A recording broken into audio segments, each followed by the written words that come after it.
கிறிஸ்துவுக்குள்ளான உங்கள் அனைவருக்கும் சமாதானம் உண்டாவதாக.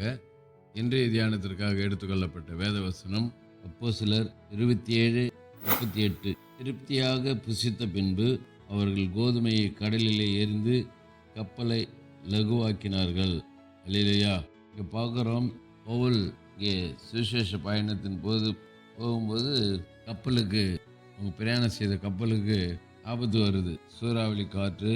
அதனால் என்ன செய்தான்னு சொன்னால், அங்கே ஆண்டவர் அவங்கள பசினால் விடலை. அப்போ தான் கப்பலில் 276 பேர் இருந்தாங்களாம். அவங்க எல்லாரும் திடமானப்பட்டு புசித்தார்கள். திருப்தியாக புசித்த பின்பு அவர்கள் கோதுமை என்ன பண்ணாங்களாம், கடலிலே எரிந்து கப்பலை லகுவாக்கின. பாருங்க, அவங்க திருப்தியாக சாப்பிட்டு மீதியானது கடலில் எரிஞ்சிட்டாங்க, கடலில் தூக்கி போட்டு. நம்முடைய தேவன் நம்ம திருப்தியாக நடத்துகிற தேவன். கொரோனா டைமில் ஆண்டவருடைய பிள்ளைகள் ஒருபோதும் குறைவாக இருந்ததே இல்லை, திருப்தியாக நடத்தினார் கொரோனா டைமில், இல்லையா? அதுதான் மத்தேயு 14:20 கூட 5 அப்பம் 2 மீனை அவர் ஆசீர்வதித்து கொடுத்து பங்கிட்டு சொன்னார். அங்கே ஜனங்க எப்படி சாப்பிட்டாங்கன்னாக்க திருப்தியாக சாப்பிட்டாங்களாம். மீதியான துணிகளை 12 கூட நிறைய எடுத்தாங்க சொல்லி. 5 அப்பம் 2 மீனை ஆண்டவர் ஆசீர்வதித்து கொடுத்தாரு, திருப்தியாக சாப்பிட்டாங்க. வெறும் ஆண்கள் மாத்திரம் கணக்கு போட்டுக்குது பைபிளில், பெண்கள் குழந்தைகள் கணக்கில் இல்லை, ஆட் ஆகலை. ஆண்கள் மாத்திரம் போட்டுருக்குது. எவ்வளோன்னா 5000 பேர். பாருங்க, ஒரு 5 அப்பம் 2 மீன், ஒரு மனுஷனுக்கு அது பத்தாது. ஆனால் கர்த்தர் அதை பெருக்க பண்ணி எல்லாரும் திருப்தியாக சாப்பிட முடியாது செய்தார்.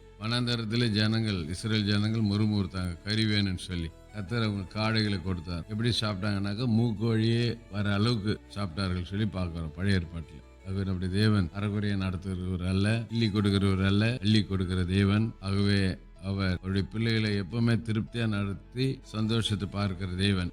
ஆகவே திருப்தியாக நடத்துகிறவரை கரத்தில் நம்ம ஒப்பு கொடுத்து வாழ்வோம். கர்த்தர் தொடர்ந்து நம்ம வாழ்க்கையில திருப்தியாக நடத்துவாராங்க. செபிப்போம். நேசி நல்ல தகப்பனே, இந்த நாளுக்கு கொடுத்த நல்ல வார்த்தைக்கு நன்றி அப்பா. இந்த வார்த்தையை நாங்கள் பிடித்து கொண்டு ஒவ்வொரு நாளும் உடைய அடிச்சு வீட்டில் வாழ உதவி இயேசுவின் நாமத்தில் ஜெபிக்கிறோம் நல்ல பிதாவே, ஆமென். நம்முடைய கர்த்தரும் ரட்சகருமாகிய இயேசு கிறிஸ்துவின் கிருபையிலும் அவரை அறிகிற அறிவில் வளருங்கள்.